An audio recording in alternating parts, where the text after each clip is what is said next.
All In Sports Network. We love sports. Welcome into All In Mizzou with Rogue Media. Happy Monday, everybody.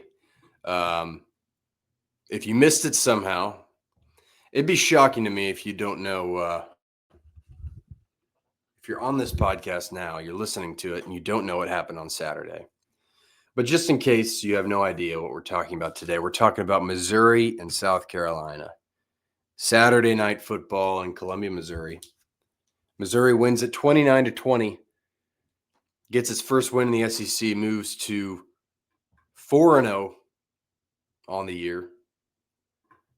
And now you've got a little tune-up next week against UMass, Massachusetts, who is winless, I believe. And then you get a bye week, and then you host Alabama. And then it gets going from there. But for now, Missouri is 4-0. They're ranked 20th in the country. We'll get into the AP poll stuff in a minute. Right before I pressed record here, I heard that I was on Twitter and I saw that this isn't football related, but Auburn's head basketball coach, Bruce Pearl, just retired, leaving his son, Steve Pearl. Is that his name? He is now in charge of the Auburn Tigers. And you don't see too many coaching changes or decisions like this in late September, when you got to start playing games in, November? So that's a big deal, and I'm sure there's going to be some dominoes that fall eventually, not this year because they're going to put his son in charge, but man, that's a big time. That's going to have some big time ramifications in college basketball. Speaking of college basketball and bringing it back to Mizzou, Missouri kept it going. Dennis Gates kept it going on the recruiting trail this weekend. He landed Aiden Chronister, a 4-star recruit out of Arkansas, added him to the class, 2026 class. Now it ranks number 1 in the country. I'm not sure when this has ever happened for Missouri. Probably, if it did, it was probably that Michael Porter Jr. year where they got Porter and his brother. I think that was 2017. Let me look. Yeah, they got Michael Porter Jr. and Jonte Porter and Javon Pickett that year. And Jeremiah Tillman. That was a good class, man. That class ranked 4th, according to 247 Sports. So this class now that Dennis Gates has so far has Jason Crow Jr., the number 3 player in the country, Tony Bryant, the number 23 player in the country, and now Aiden Chronister, the number 71 player in the country. And yeah, he was at the South Carolina game. I think he visited last weekend, liked what he saw, and he joined up, man. And this is a big get. This kid can shoot. He's big. He's 6'7". He's a shooter.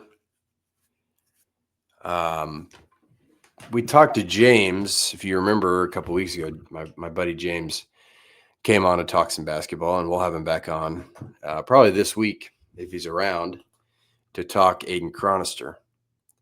But he talked about him a little bit. You can go listen to that. But I mean, this kid's a shooter. He's a tall frame. He adds some things for you. So this is an exciting class, man. Exciting time in Mizzou sports. I'm not going to get too much into that because we got a lot of football to talk about, but we will talk about this. This is a big deal. By the way, this kid's from Fayetteville, Arkansas. I don't know how hard Arkansas was recruiting him. I think I read that. I know Arkansas State was recruiting him, which is weird. I think maybe Musselman was recruiting him. I'm not sure if he was. I don't know. I don't know enough about what I'm talking about to keep talking, so I'm going to stop. But from Fayetteville, Arkansas, shout out to all my Fayetteville listeners. We took one of your guys. All right. We'll start off with some AP poll stuff here. Okay, we've got – where is it? I've lost it in my notes. Here we go. AP poll update. Missouri is number 20 in the new poll. They're one of, I believe, 10 teams, 10 SEC teams to appear in the poll. I'll go through them now. We've got LSU ranked number 4, which is quite high for LSU, man, because their wins, their big wins are Clemson. I'll get into this in a second, but their big wins are Clemson, and Clemson's terrible, and Florida's terrible. So that's pretty high. Georgia's 5. I think Georgia should be higher. Oklahoma is 7. Texas A&M is 9. University of Texas is 10. Ole Miss is 13. Tennessee is 15. Alabama is 17. Vanderbilt is 18. Missouri is 20. Now, looking at the schedule, what a lot of people kept calling an easy schedule for Missouri. Now, Missouri is going to play the number 17. As of now, these are the rankings. They'll change by the time Missouri plays them. But left on the schedule, Missouri has number 7 Oklahoma, number 9 Texas A&M, number 17 Alabama, and number 18 Vanderbilt. And they got Auburn, who just left the rankings after a loss to Oklahoma. I'll go through kind of what happened here in the SEC. If you missed it, LSU beat Southeastern Louisiana, who I had never heard of before, but they killed them. Miami took it to Florida. Florida is terrible, man. This offense is terrible. I mean, golly. Billy Napier, I'm not sure how much longer he lasts. He is.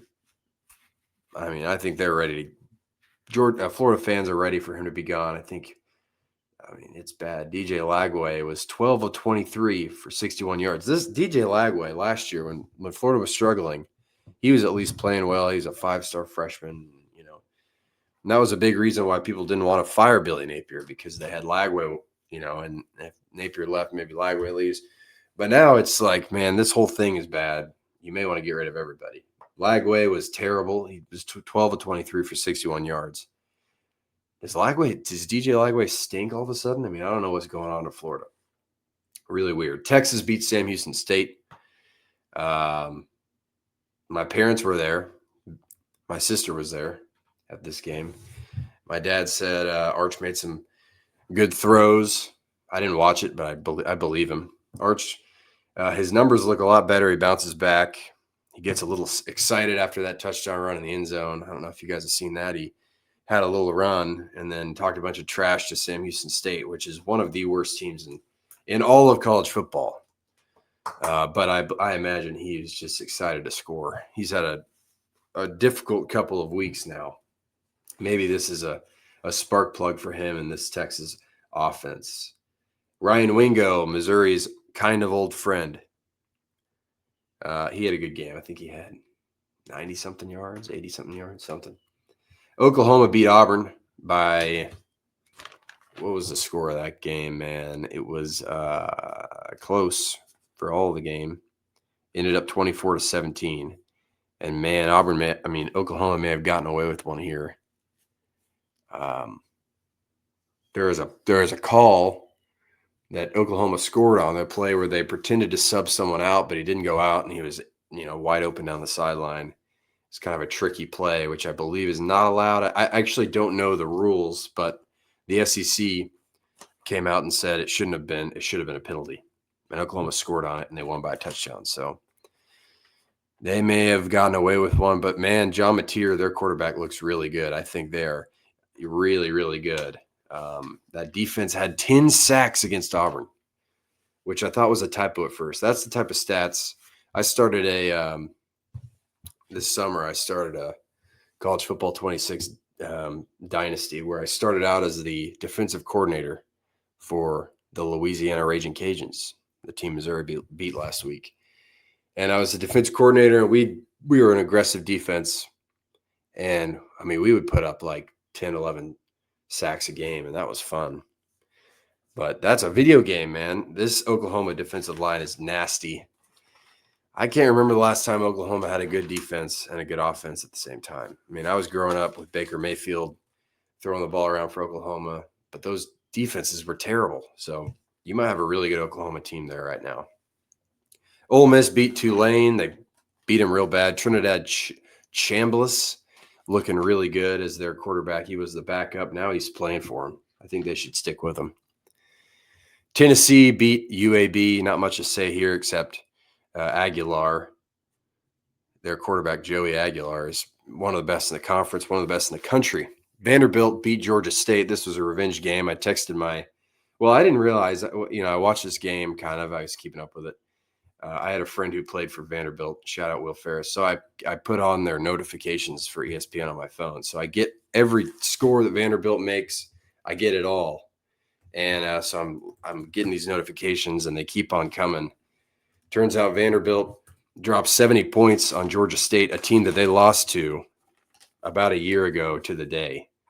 And I texted my friend Will Ferris. He used to kick for Vanderbilt. He said it was a revenge game. He's proud of Vanderbilt, and he's looking forward to a pretty exciting looking matchup between Missouri and Vanderbilt later on in the year.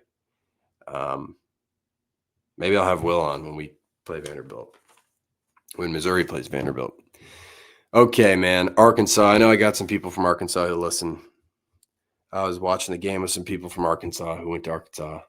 Golly, they blew it. They absolutely blew it. It's time for Sam Pittman to go. Good Lord. I mean, they were beating Memphis handedly. Memphis couldn't stop their offense. Taylor Green, if he is on a good team, a competent team, I don't see how this guy's not the Heisman favorite. He's just ridiculous right now. But now Arkansas is 2-2, really very close to being 4-0. Which has got to be frustrating for Arkansas fans. But they blow it against Memphis. They literally could have kicked a field goal and won the game, but they ran the ball and fumbled it, and that was that. Gosh, I feel bad for them, kind of. Mississippi State beat Northern Illinois. That's all that happened this week. Stats. Let's go through some stats in the SEC. I got them here. Give me a second. John Mateer, Oklahoma's quarterback, leading the way in the SEC with passing yards with 1,215 yards. Taylor Green, the guy I just mentioned. I mean, golly, get this guy a defense. Get this guy some help. 1,191 yards passing. He's second. Joey Aguilar for Tennessee, 1,124 yards. Garrett Nussmeier and Bo Perbula, LSU's Nussmeier, Missouri's Perbula, tied for fourth at 962 passing yards. Rushing yards. There is no question about who is leading the way here. Ahmad Hardy, Missouri's bell cow running back, 600 rushing yards through 4 games, leading the SEC by about 225 yards. The second best guy there has 375 yards. So there's quite a gap there. Jeremiah Cobb from Auburn has 375 yards. Taylor Green, I mean, I keep mentioning this guy's name. He's third. All right, let's just go over this. He's third in rushing yards in the SEC, He's second in passing yards in the SEC. What more can this guy be doing? He's got 360 rushing yards. Keywan Lacey from Ole Miss, Missouri's friend, transferred from Missouri to Ole Miss this offseason. He has 358 rushing yards. Mike Washington from Arkansas has 330 rushing yards. And Jamal Roberts is sixth, Missouri's second running back, with 298 rushing yards. So pretty good there. All right, let's keep it moving here. We got receptions, receiving yards. Mario Craver from Texas A&M did not play this week. Still leads the conference in receiving yards with 443. Tennessee's Chris Brazell Jr. leading the conference, or second most receiving yards in conference with 426. Harrison Wallace, the third from Ole Miss, is third with 343 rushing yards. Arkansas's Omega Blake, cool name, by the way, 326 receiving yards. Jaron Kanak from Oklahoma, 307 yards. And then Missouri's leading guy is all the way down at 11, Kevin Coleman Jr. Didn't do much this week, but he's still got 278 receiving yards on the year. Another note here, I missed it on Bo Perbula. He has the 11th best completion percentage in the country, 72.4%. He's an accurate quarterback, man. What can I say? Okay, here we go. We've got some defensive stuff for you. I don't have a ton of defense to say. Jeremiah Trotter is what does this say, man? Golly. He's fifth in the SEC with 26 tackles. He's tied for 18th in the country, I believe, and tackles for loss with 6. Damon Wilson Jr. recorded half of a sack against South Carolina, so now he's second in sacks in the SEC with 3.5. And there's your SEC stats. Now I'm going to go through some SEC rankings, and then we will start talking about Missouri, I promise. These are my SEC rankings, kind of based on what I've seen so far through, 4 or 5 weeks now. I have at the very bottom, Kentucky. There's not a ton there that is super exciting, just to be honest. They're 2-1. They've got a win over Toledo. They got a pretty close loss to Ole Miss. They got a win over Eastern Michigan. But I'm looking at their schedule, and I think there might only be one more win left on the board. And, they'll probably get one they're not supposed to. Like Florida now looking like they can definitely beat Florida. Anybody can beat Florida. Florida is terrible. But Kentucky, I don't know. We'll see about them. In 15th, I have Arkansas. They're 2-2, like I said, but man, they've been close. They just can't finish, and they've got the best quarterback, one of the best quarterbacks in the country, one of the best in the conference for sure. But they lost to Memphis. You can't lose to Memphis. Sorry. They've got Ole Miss. Good God, they've got Ole Miss this weekend. They've got Tennessee. And they got A&M, Auburn, Mississippi State, LSU, Texas, Missouri. Good Lord. Good luck finding too many wins there. Especially if, Palen Green's going to get you a couple of those. But if you can't finish games, they're not going to win any games. All right, 14th, I have Florida. Man, they're terrible. They just are terrible. They're 1-3. Billy Napier, I don't imagine, makes it much longer. They played Texas in 2 weeks. If he's there, I feel like if you're going to fire a coach, this is probably the time to do it because you got the week off. And then you host Texas. So you got 2 weeks here to figure it out. I think if they're going to do it, they should do it now. But if he makes it to Texas, and loses to Texas, who hasn't really looked that great either, frankly, then he should be gone. I don't know. It's time to try something else there in Florida. All right, next up. Mississippi State. Mississippi State is 4-0 for the first time in a long time, but they haven't played. Actually, they did beat Arizona State, which is a pretty good win for them. But other than that, they haven't beat anybody. They beat Arizona State at home. I still just want to see some more from them. They've got a good quarterback in Blake Shapen. I actually like Mississippi State, so I hope they can. We went to their game last week. Last year, we went to the Missouri-Mississippi State game, and they have an open press box, which is a lot of fun. If you're a writer, you're up there and you can hear it all, and they got the cowbells. It was so loud, and they weren't even good last year. So I think it'd be fun if they're good again. I don't know. But I do still have them at 13. In 12, I have South Carolina. They are 2-2. They're 0-2 in the conference. Their playoff hopes are all but gashed now. But they looked okay. They gave Missouri some trouble. Lenora Sellers had the best game of his year so far, so that's something. And I think they're probably going to keep getting better as the year goes on. But, man, that's a tough start to the season for them. They've digging themselves a hole. 11, I have Auburn. Auburn, very close to a big, big road game, but they just can't do it. They give up 10 sacks to Oklahoma's defense. Just ridiculous stuff there. Arnold's homecoming. He can't get it done. I don't know. Not quite consistent enough. He's not able to run the ball like he did last week, so they lose. All right, Texas. Texas is still 10th in the country, but I think they're 10th in the SEC too. And I have a lot of family involved with Texas. I like Texas. I'm rooting for Arch, but we got to see some more here. They got a really good defense. They got a great defense. And Arch looked good against Sam Houston State. And I know people are saying it's Sam Houston State. He should look good, but he didn't look good against UTEP 1 week ago. So it's good now that he's at least looking good against teams that aren't good. In 9, I have Ole Miss. They're 4-0, but they almost lose to Arkansas last week. They almost lost to Kentucky the week before. They blow out Tulane. I like their quarterback. They're good. In 8, I have Alabama. Alabama didn't play this week, but they are 2-1 after a really terrible loss to Florida State. They beat the hell out of UL Monroe and then beat up on Wisconsin. They've got a date with Georgia this weekend. Gosh, that'll be a big one. That'll be a real big one. All right, moving up. Number 7, we have Vanderbilt. Vanderbilt's 4-0. They're 18th in the country in the AP poll. They just beat a team they lost to last year, 70-21. They beat up on South Carolina. They have Diego Pavia, one of the most exciting players in the country.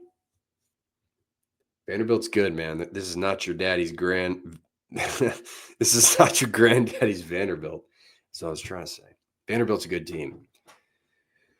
In 6, I have LSU. LSU is, like I said, 4th in the country, but man, they also have an incredible defense. Their defense is outstanding.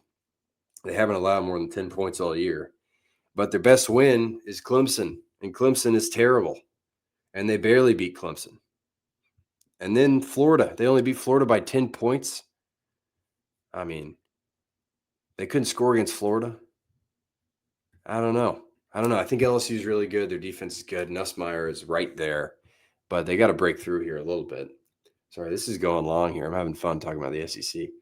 Missouri, I have Missouri in number 5. I'll talk about Missouri in a little bit, but they're I'm ready to say they're a really good team.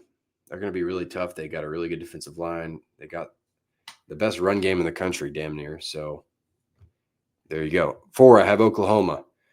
Oklahoma, like I said, may have gotten away with one, but they got the best quarterback in the conference. They've got a defense that is serious. And they got a pretty favorable schedule, I think, the rest of the way. I mean, there's not a lot of games that they should lose. Obviously, they do have some tough games. They have Texas coming up, Ole Miss, Tennessee, Alabama, Missouri, all ranked teams as of now. But, man, that's a good team. That defense is scary. So 3, I have Texas A&M. They didn't play this week, but to me, they have the best win at Notre Dame is a really good win. Outside of maybe Georgia. Georgia's got a good win, too. I'll talk about that. That's a really good win. They got a really good quarterback. Moving on here, we go to Tennessee. Tennessee's 3-1. They're 0-1 in the conference, but they lost to Georgia at home. And Georgia's the only team I haven't mentioned yet, which means Georgia's number 1. But Joey Aguilar, their quarterback, can throw it all over the place. They're a good team. Scary offense. They're 15th in the AP poll. They should probably be higher. Georgia, number 1 in the SEC. They got the best win in the SEC, I think. They went to Tennessee and beat them. And it was kind of a come-from-behind win. They got a good defense. Their defense is good, yeah, but probably not the same level of Georgia defense we've seen. They just they have a really good offense. Gunnar Stockton seems to be a good player. And like I said, they got Alabama this weekend. So interesting. Also, something came out this morning. The annual opponents for SEC teams from 2026 through 2029, I believe, is when they're going to relook at these. But each team gets 3 annual opponents. I'm going to read them real fast. Alabama, their annual opponents are Auburn, Tennessee, Mississippi State. Arkansas, LSU, Texas, and Missouri. Auburn's are Alabama, Georgia, Vanderbilt. Georgia's are Auburn, Florida, South Carolina. Florida is Georgia, Kentucky, South Carolina. Kentucky is Florida, South Carolina, Tennessee. LSU is Ole Miss, Texas A&M, Arkansas. Mississippi State is Alabama, Ole Miss, Vanderbilt. Missouri is Arkansas, Oklahoma, Texas A&M. Oklahoma is Missouri, Ole Miss, Texas. Ole Miss is LSU, Mississippi State, Oklahoma. South Carolina is Georgia, Florida, Kentucky. Tennessee is Alabama, Kentucky, Vanderbilt. Texas is Arkansas, Oklahoma, and Texas A&M. Texas A&M is LSU, Missouri, and Texas, and Vanderbilt is Auburn, Mississippi State, and Tennessee. Missouri's is I was expecting Missouri to have Arkansas, Oklahoma, and South Carolina, I think. But they get Texas A&M instead, which is a bit surprising to me. Very interesting. Very interesting. All right, enough of this. Enough of this. Let's talk Missouri football here. Missouri football wins this game 29-20. And I'm going to start this Monday pod, the same I started last Monday's pod. And I'm going to say this. Ahmad Hardy is really, really, really good. Really, really, really, really good. He had 22 carries for 138 yards and a touchdown, averaged 6.3 yards per attempt. He had some of the most ridiculous runs I've ever seen a Missouri running back have. I was watching with some guys who'd never seen him play, and it was a lot of fun to hear their reactions to some of these stupid runs that he had, where like he had his feet up on one, back facing the goal line, had his feet up, somehow scored. I mean, he just bounced off guys. He's just so good. He is the leader of a Missouri rushing attack that is so dangerous and so tough. I think Missouri has its identity now, and that is that they're going to run the ball. They're going to run the ball, and they're going to run it really well. Because right behind Ahmad Hardy, if this guy needs a break, you bring in Jamal Roberts, who is 6th in the SEC in rushing. It's the best backfield in the SEC. Might be the best backfield in the country. He ran 13 times for 76 yards and a touchdown. He had a touchdown. He also bounced off people. I mean, you just can't tackle these guys. And then Bo Prabula, your quarterback, contributes to the rush game as well. He's got 9 carries for 72 yards. And he had a run where it was a great play call from Kirby, but it was a play action and a rollout, and he just kept it and ran for first down. But, man, Missouri ran for 285 yards. Are you kidding me? The offensive line, I'll talk about them. They held up really well. And this was scary because Friday night, the news comes out that Caden Green is not going to play, and he's hurt. And he might be hurt for a couple of weeks. And people are panicking. Javen Richardson steps into the left tackle position, and I didn't hear his name once during the broadcast. And that is a sign that an offensive lineman played a really good game. The SEC offensive line player of the week was Keegan Trost. This is a guy who started out kind of slow. But, dude, he's one of the best tackles in the SEC. And when Caden's healthy, you might have the best tackle duo in the SEC. I mean, I'm not a SEC offensive line expert, but I imagine these are two of the best you have. Dominic Judice was good again. We'll talk about PFF grades for the offense tomorrow, but he graded high. I'll just tell you that. And Connor Tollison had some good run blocking. It's not just the offensive line though. You get like Brett Norfleet really blocking well for the run game. It's just all sorts of stuff is working, and you're all. I mean, I just think it's a well-oiled machine right now. Speaking of SEC players of the week, Ahmad Hardy is your SEC offensive player of the week. Keegan Trost is your SEC offensive line player of the week. Zion Young, we'll talk about in a second, is your SEC defensive lineman of the week. And Robbie Meyer is your freshman SEC player of the week. I think Zion Young and Robert Meyer are their respective honors, but still very, very good. I think Prabula has a couple throws a game where you're just like, man, how did he do that? He had a really nice throw kind of across the field to Brett Norfleet, put it right where Brett could go get it. His touchdown pass to Joshua Manning, go look at that replay. Someone tweeted it this morning, but, threaded the needle. Absolutely really good throw. He made a couple silly throws. The interception just didn't see the guy. Missed on a couple other throws, but this guy is so steady, so solid. This is one of the first games where you see how much he can beat you with his legs. This is a guy you can trust, and this is a guy who can make big throws. So, and when you got a run game as good as Missouri has, he doesn't have to do a ton every week, So, there you go. He was 16 of 27 with 171 yards and a touchdown and an interception through the air. Of course, he also had over 70 yards of rushing as well. Marquise Johnson was your number one receiver on Saturday. He had 7 catches for 80 yards. Josh Manning had a touchdown. Kevin Coleman only 3 catches for 20 yards. This is a receiver room. I think Coleman's the bona fide number one guy, but that doesn't mean he's going to be the number one guy every game. You got a lot of guys who can do it. And this week it was Marquise Johnson, who I'm sure they were trying to get involved more because he's been quiet recently. All right, let's talk about the defense. The defense is there's two sides to this defense. You got the front seven, who continues to impress me so much.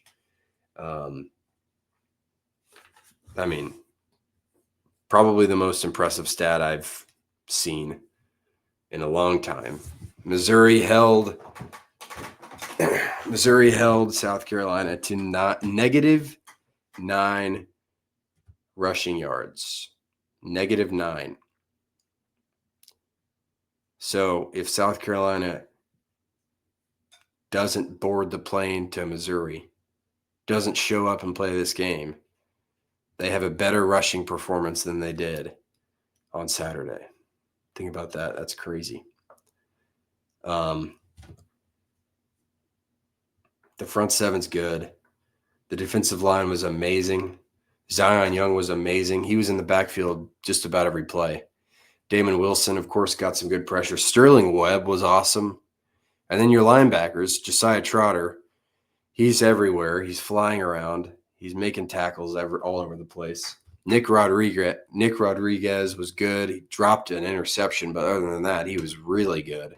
He's making a role for himself, a bigger role every week, it seems like.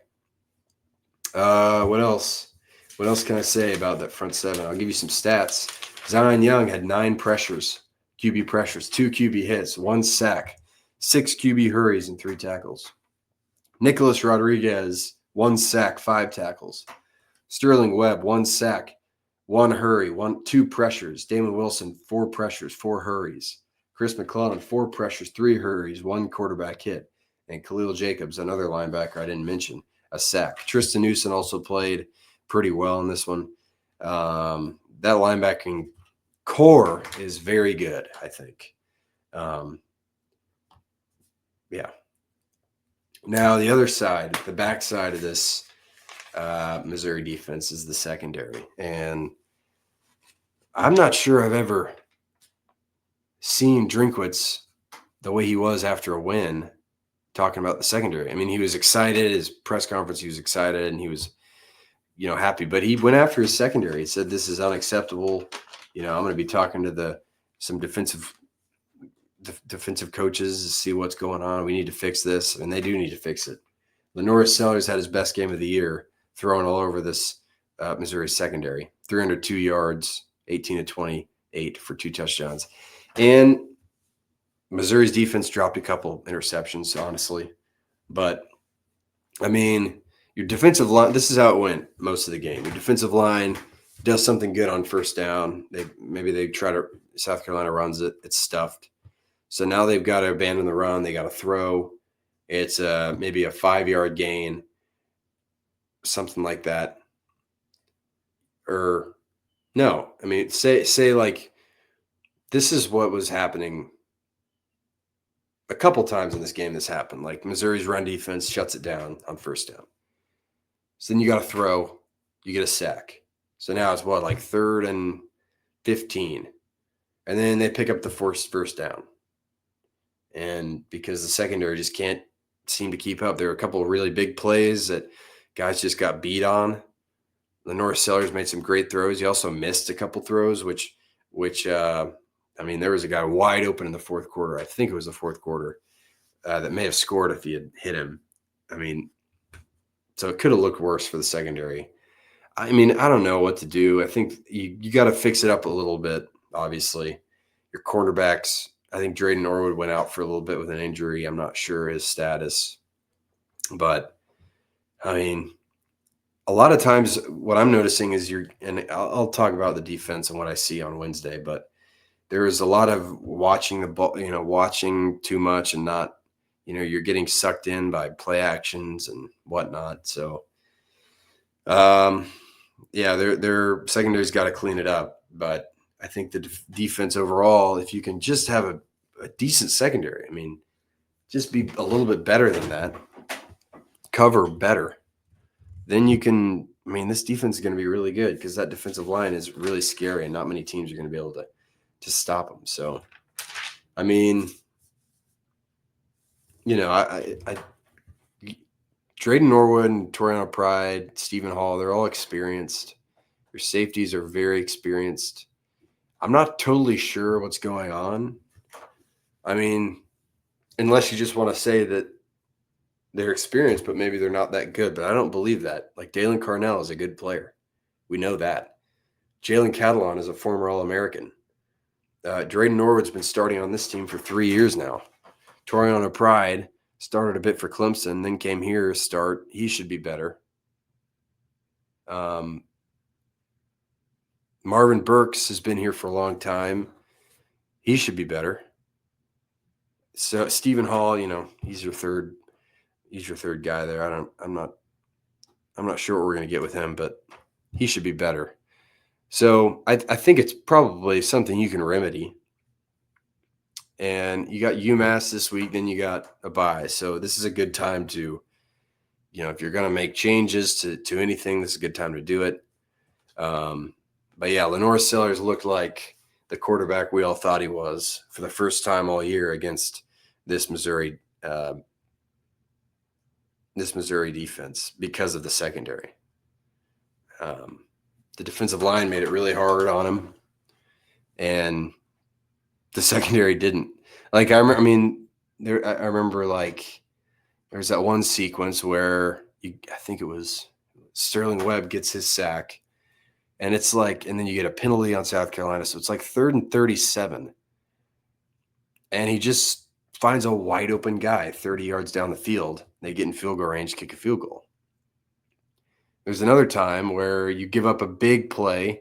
They get all the way down to like the 2-yard line. And then Zion Young saves the day, blows it up, gets a sack that's like a loss of 18 or something nuts. Forces a field goal. So you got these two groups. One of them's really good. One of them needs work. But if they can just do a little bit of work, that defensive line is good. And they're going to give quarterbacks some trouble, I think. I mean, based on what we've seen, and maybe South Carolina's offensive line isn't incredible. I don't know, but they got so much pressure on Lenore Sellers. They didn't let him run very much. I just think they did a good job. And for all that being said about the defense and the defensive backfield, it's important to say this in the fourth quarter. I was shocked by this actually, because in the fourth quarter, I was stressed the whole time. You know, I was wondering, you know, how in the world was this defense going to get a stop with the way the secondary was playing? Missouri gave up just 9 yards in the fourth quarter, 9 total yards. It was 3 3-and-outs, two straight 3-and-outs, and then a turnover on downs for South Carolina in the fourth quarter. So the defense buckled up and got it done when it mattered, which I guess they deserve a lot of credit for, especially the secondary. You know, so you have that. That's a positive. The defense showed up every time in the fourth quarter and gave your offense a chance to take the lead. That counts for something, right? All right, last couple things here. South Carolina only ran the ball 22 times. They had to pretty much totally abandon it because it wasn't working, and you're forcing Lenore Sellers to pass, which honestly may have been better for South Carolina because, again, the secondary struggled for Missouri. But a really solid performance from the defense. And then I can't go this entire podcast without talking. Well, I guess I mentioned his name already, but you have to talk about freshman field goal kicker Robbie Meyer. Made a 40-yard field goal with, what was it? How much time was left? 1:34 left. Missouri has the ball. They're up by 6. They're driving, and then they're not driving. It's 4th and 14. That was a weird sequence too. Leading up to this, it was a bad offensive sequence, but it's 4th and 14. It's a 40-yard field goal for a freshman who, by the way, doinked a extra point earlier in the game. He made 3 field goals in this game, though, and one of them was from 40 yards to win the game. Put them up by 9 with less than 2 minutes left. South Carolina pretty much out of timeouts, I think, and that was it. That was the game. So huge kick there. He obviously, like I said, gets co-SEC Freshman of the Week honors. Good for him. But, yeah, he won the game with his leg in the end. That's a confidence booster. You're going to need your kicker throughout the year, and if he can get some confidence from that kick, that's perfect. All right, I think that's all I have today. A good win for Missouri, though. Really good win. You start the SEC play very strong. South Carolina looked probably the best they've looked all year, and you beat them. That's good. Tomorrow, I'm going to get up early and watch Missouri's offense versus South Carolina's defense to have some stuff to tell you tomorrow. Wednesday, I'm going to get up early and do the same thing for the defense. And we're going to really talk about it. And then we'll preview UMass either Thursday or Friday. There shouldn't be much to preview. Again, UMass, I believe, is 0-4. And then we'll have a guest on either Thursday or Friday. We'll see. We'll see. But keep coming back. I'm having fun doing these. Missouri. By the way, Missouri's 4-0 since I've started this show. So subscribe. Look at this. See this? Subscribe. Like and subscribe. Because I'm the reason they're winning. I am. Anyway, keep coming back. Keep listening. I appreciate it. Thanks to Rogue Media. Mizzou every day here at All in Mizzou. MIZ. All in Sports Network. We love sports.